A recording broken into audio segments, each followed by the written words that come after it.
Shalom Aleichem, everybody. Rabbi Say today, and welcome to Online Smicha. Today we have a very, very special guest.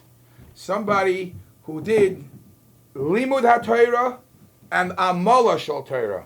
We are here with a gentleman. His name is Yitzchak Kasowitz, and he has put together a artwork, a piece of art, a tremendous piece of art, and not a drawing, as you'll soon see, piece by piece, Maaseh Yadav L'Hisparer, and it's specifically something that we should focus on during this time of the year.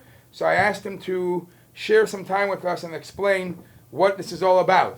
Now, we are entering close to the 3 weeks, Tammuz, Tisha B'Av, where our mindset is all about the Beis HaMikdash, the Beis HaMikdash. And the truth is, that's a statement that we have to think about, not only in the 3 weeks, the 21 days, Tisha B'Av. We think about the Beis HaMikdash every day of our life, and we have a chiyuv of a asuli mikdash v'shachanti b'soicham, which means to build a Beis HaMikdash. So I have two left hands. I can't build a Beis HaMikdash. They say the Chafetz Chaim insisted the people should learn Kachim because the Chafetz Chaim was a Kohen, and if Mashiach comes, he'll be ready and he'll know exactly what to do in the Karbanos. So I have a suspicion that even though Yitzi here is a Yisrael, he's put in, I could testify, he put in hundreds and hundreds of hours of learning the Rambam, the Mishnayos, and I can tell you from the amount of questions and discussions we had, and I'm the smaller ones that he was asking, and he put in hundreds and hundreds of hours. He may be considered a mumcha, an expert in this, and we hope and pray that the Meheira v'Yameinu Mashiach will come, and he might ask Yitzchak, help us out and building the Beis HaMikdash. So we are going to start.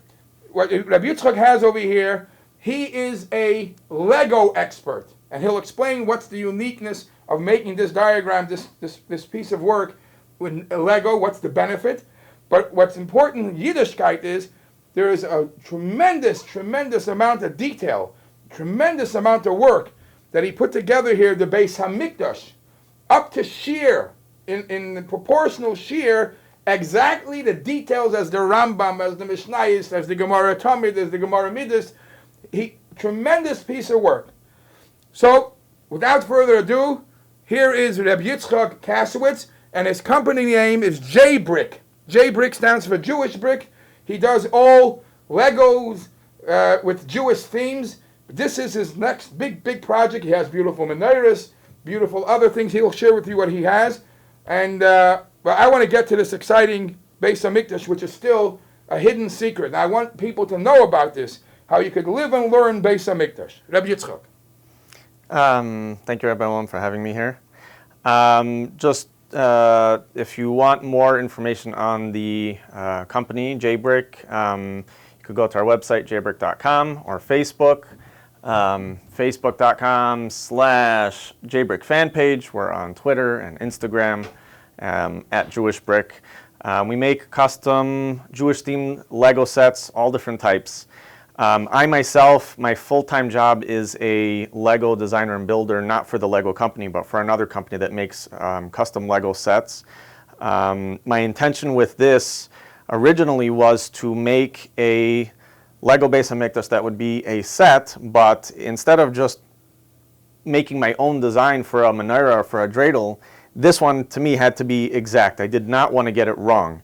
And although there are many different opinions, that's why it took me so far, 2.5 years, and I don't think I'm done yet, to figure out all the details and to make sense of all of them and put them together so there shouldn't be a contradiction. Now, when you say exact, it's obviously not exact because the Beis HaMikdash is much bigger. So explain. It is to scale. I'll explain to you the scale. And I can't tell you, I haven't figured out exactly in feet what the actual scale is, but I can tell you according to Amos.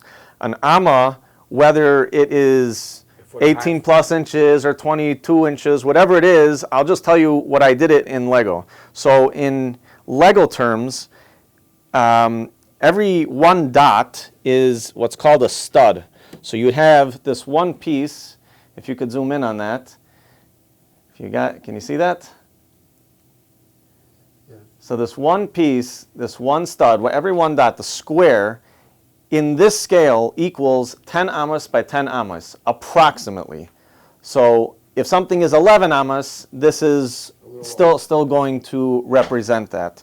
So the Azara, let's say, would be 187 amas, and the Ezras Nashim is 135 amas. So it's either going to be 130 or 140. 187 becomes 190. So it's approximate, but it is the scale. Feet. You're talking about amas? Okay, so here, the harabais here from here is 500 amas by 500 amas. Say that in feet. In feet, I don't know exactly, because they haven't figured, because there is a machlekes of what exactly is an amma. So for the 500, which So from this wall to this wall here, this square over here is 500 amas square. They usually say that an amma is just about a foot and a half. Every amma is just over a foot and a half. Okay, so let's say about 19 inches. So how many feet would this whole area be? So that I haven't figured out exactly, and that would be my opinion. There are different opinions again. Right. I don't know exactly how many feet. I can tell you, if you say an amma is this amount of inches or an amma is that amount of inches, it makes a big difference when you go the full length of the wall. For example, the Kaisel, the western wall, is on this side, is just a little part. It's only this big right here. It's only about 10% of this entire wall. So if you're going to say an amma is this big, by the time you get to the end, it's going to be many feet off if it's not correct. But I just went based on amas. So let's say a door is 10 by 20 amas. I could figure out on a piece of Lego, how big that would be. Let's say this building here is 100 amas by 100 amas by 100 amas. That I can do. These walls are 40 amas high. The poles here, which would be only by Simcha Space Sheva, but just to represent, you could always take it off because it's Lego. Yeah. These are 50 amas high, so that I can do. The same thing, let's say, by this Antonia Fortress or Bira.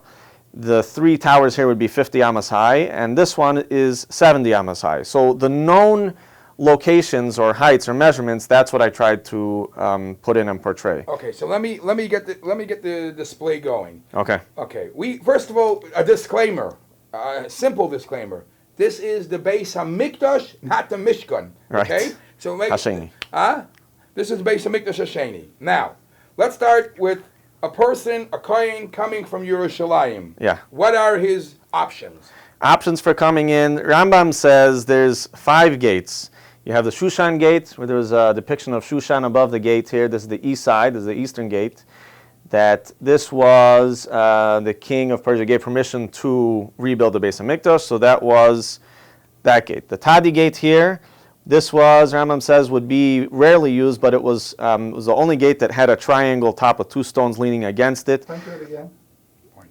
This would be for a quick exit for the Kayanim if for some reason they had to leave quickly without being embarrassed by asking questions. They would be in the Beis HaMikdash over here, so they could go out quickly. On this side, you had the Kippainas gate. Originally, I thought it was this one, but then I found that I think it's the one down here because the rose garden was down here. Then you have the 2 Chulda gates over here. And actually, over here was a caver of Chulda. Now, do you know where most of the people were living? The city, the lower city of Yerushalayim, it would be down over here by you. And right behind you would be the upper city. And right behind you also would be where the king would be with the palace, with the castle. And this bridge would go out from this gate. It may have been a smaller gate because it didn't have to do, I think the Rambam lists the ones that have to do with Kedusha. Like even this one was directly under, there were tunnels underneath, went directly by the Kodesh HaKadoshim. That still carried, there were more halachas and stuff to do with it. I can tell you one thing you didn't make, the mikveh underground. Oh yeah? You can tell me that? Let me show you. There is a mikveh. The rabbi knows. Here's the mikveh. Right here. Here's the stairs going down. Yeah. Here's the stones. It's under the Beis HaMikdash. Because yes. It says that anybody became tummy would go on the chel under the base. Right. Here's the stones from the Mizbeach, from the Maccabees, that the Greeks defiled this Mizbeach. So they took the stones, they put it here, and then they rebuilt the new one. This water over here was the water that came to supply all of the water for the whole Azara. Now I want to show you. This is exactly how Mashiach is going to come. The Beis HaMikdash will come. Banui and Meshuchlam L'mayla. It's going to come built, and they'll ask for help to adjust it properly. Yeah, and I wanted really that this should be a learning tool that not only it should be a Lego kit that you just comes with instructions, but as you go through it, you should learn about it. And with having it in Lego, it's a good medium that you could build it. If it breaks, you can rebuild it, but you could also take it off in layers. Like this comes apart, the front of this comes apart. We'll soon discuss the details. Right. Now here I see you don't have 15 steps, right? That's not the 15 steps. What were you talking about here? You want to talk about 15 steps? That's over here. Right. So what are the steps? This is the Chulda gate. What are the 15 steps? We're going to get this soon. We're coming from the outside. What do we have over here? Most of the people will come that were visiting or in Yerushalayim, they will come from this side here. This was a big highway over here, and these no cars back then. They had horses and wagons, and they would all come over here. They would come from this side. They would mainly come through the Chulda gates this way, and all along here there were many mikvahs and shops where they could buy their sheep or whatever. The Gemara Shkolim. They weren't supposed to have their sticks or their money belts, whatever. Exchange the money, the right. It was all out there. Yeah. Right. So most of the people who say came from here. Yeah. So now, what is this called? What is this area called? They're called steps. Now, okay, this is halachically kodesh and not kodesh. Where does that start? The 500 amas by 500 amas. This is the Har Habayis here that has the kedusha part to it, right? Over here you have the sayreg, and you have the fence going around, and then the chayil. You have 13 openings over here in the fence. Then you have the chayil, and then you have the Ezras Nashim. The Ezras Yisrael is right inside here, and then you have the Ezras Kainim right above that with the Duchan, and then you have the whole Azara. Let's slow it down. Yeah. This area is called what? I don't know. It's just the area of Har Habayis. Okay, this is Har Habayis. Yeah. So people walk in here. Yeah. You don't. And all the people. So this is the way they would come up. These three gates here, they would come up this way, and they will all go around in a circle, always to the right. Right. And then they would go out through this gate that's how they would go out. The exception is that someone who was an aval or someone who was going to get married, they would go around to the left, and they would go out this gate on this side. Right. And the people that would greet them, they would ask, you're going backwards, you're going the other way, what are you going that way for? They would know to give them the blessing. Right. Okay, so now people are here in the Har Habayis. Yeah. And now they're going in. Which way is the preferable, the best way? The main entrance is this entrance over here. Even though this was the Ezras Nashim, it's the women's courtyard, I don't believe, would even come in through this entrance. This, later, they started off with temporary balconies, then it became permanent and all that. These are the balconies up here, this white one right here. But I made the doors coming up from the chayil. Most models, you'll see that the doors will be on ground level, but I had a problem trying to figure out what the chayil was and where. When I figured out that possibly the doors could be up higher from the chayil, then everything worked out. So what do we have in Ezras Nashim? Explain a little about Ezras Nashim, then we'll go in. All right, so here basically we all know Simchas Beis HaSheva happened in here. This building would be, there were 3 courthouses. You had 2 lower courts. One was on the east side, on the outside of it, so either here or maybe here. You take your pick. Then there's one on the inside. It could either be right inside here or over here. And then the Sanhedrin Gedolah was here. Some people say it was outside because they had to sit. Outside meaning to say it's choil. It's not that they were, because they would sit so that and they... Yeshiva Ba'azari. You're not allowed to sit in Azari. Right, except for who? Malchi Beis David. Right. So... Thanks for testing me. You're welcome. I knew you'd know it. Okay, so here was where the Kainim would check the wood that there weren't any worms. Over here is where the Nazirim would cook their... So, are you saying they didn't have roofs because you didn't make a roof in that room? I believe it says that not only are there not roofs by this Beis HaMikdash, but in Barish Lishi there also won't be. Okay. So there's a pot over here that shows there's some wood in here. There's a pot over here that shows they would cut off the hair and feed the fire with it and cook their meat in there. Over here they would have store the spices and oil. And here was a mikvah for if someone had saras. Point to the mikvah again. Here in this room. So if they had saras, the Kohen would tell them they could go to the mikvah in here. Okay, and this is all Ezras Nashim. All Ezras Nashim. Hakel was where? So here is the main, this was the main area usually. Now if there were carbonis, so someone's bringing a carbon or something, usually they'd go up these 15 round steps here, and they would go just to the doorway. Because only a kohen could go further. Usually. What do you mean? If the place was packed, Shalosh Regalim or something, sometimes if it was really full, they were allowed to come forward. The Yisraelim, Yeah. overflow was about to go As far as I know. So 1 second. So let's talk practically. Yeah. Shalosh Regalim, Klal Yisrael, Evi Zachar had to come. Where were they? When the Mishnah says, like Amar Adam Tzali Olam B'Yerushalayim, that's one thing. But where is everybody? Where is everybody coming with their animals? That's a lot of traffic. So first of all, you have all this room over here, and some carbonis and stuff, you didn't necessarily have to shechta. There are different places that you could shechta, different places you could eat it. Right. And it was, they all had different laws for each one of them. Also, you had a person who's coming, he wants to give thanks or whatever, he's bringing a carbon. Sometimes the meat had to be eaten by the end of the day. You give some to the kainim and this and that, but you want to bring your family along and your friends, whatever, to partake, you got to have a party. So you have all this room. There were other buildings also, which I'm not sure where, but I mean, the kainim, they got sick from eating so much flesh. I'm not looking for buildings. I'm looking for space for thousands and maybe even millions of people. I don't know. Somehow it says they were packed, but somehow when they had to bow, there was room also. Right. All right. That with the bowing, where does the bowing happen? I don't know, but theoretically, if they were here also, they could have been around the heichal or the ulam. Jonathan, are you able to see the details? Here are the steps, and this is the steps where the Levium used to sing. You said there were 15? Correct. There were 15 steps? 15 steps here. Yes. You don't make 12 steps coming up, 15 steps here. You didn't make 15. Each one of these is approximately 3 steps. On the sides of these gates, if there's another one, it's approximately 5 steps. I couldn't. Point to those again. Which one? These 5 here? steps. 5 steps would be the individual gates on the sides. You have 3 main ones here, 3 here. Those that in this scale, when you have a step, or one in Lego terms, it would be a plate. When you said 3 and 3, where are the 3 and 3? Here are this right over here. There were 15 steps where the Levim would sing the Shir Milas. Right. And the Gemara speaks about all different Ramazim in the 15 times. And actually on the sides of the steps, there were doors going to a room underneath where they would store their instruments and also do their choir practice. And of course, I have that in here. And you could see the room inside, right? So on the other side, you could see the doors, and here maybe you could see the doors going through, but I have the room over there. Okay, you have the 2 rooms on top. You know what we didn't get to before we get further? Yeah. The Kainim and the Levim doing the Shmira. I know the base on There's 24 places that they would watch. Some were for the Kainim, some were the Levim. Now here's an interesting thing. 21 were Levim and 3 Kainim.